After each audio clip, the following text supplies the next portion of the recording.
Top 5 biggest economies లో ఒకటైన Germany ఇప్పుడు ఫ్రీలాన్స్ వీసాలు ఇస్తోంది. అది కూడా కేవలం 7,500కే. ఫ్రీలాన్స్ వర్క్ తెలుసు కానీ ఈ freelance visa ఏంటనుకుంటున్నారా?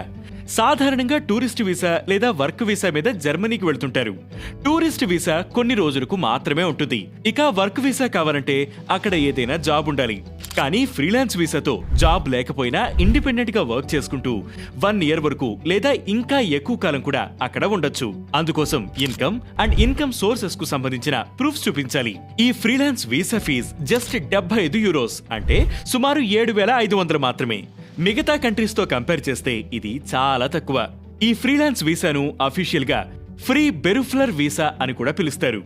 Non EU citizens ఈ వీసా కోసం అప్లై చేయొచ్చు.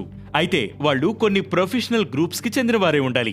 ఇండియాలోని జర్మన్ మిషన్ల ప్రకారం German income tax act section 18 కింద ఉన్న ప్రొఫెషన్స్ ని ఫ్రీలాన్స్ జాబ్స్ గా గుర్తిస్తుంది. అవి independent researchers and scientists, artist, musicians and teachers, lawyers, notaries and tax advisers, patent lawyers, engineers and architects, journalists and photo journalists, interpreters and translators, physiotherapists and medical workers, economists and business consultants, dentists and veterinarians, commercial chemists, accountants, pilots.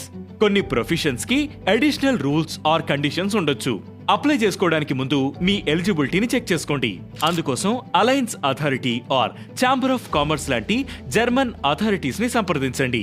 German freelance వీసాకు apply చేసుకోవడానికి మీరు professional గా eligible and financially independent అని prove చేసుకోవడానికి కొన్ని documents submit చేయాల్సి ఉంటుంది. జర్మనీని explore చేయాలనుకునే వారికి ఇది చాలా మంచి అవకాశం.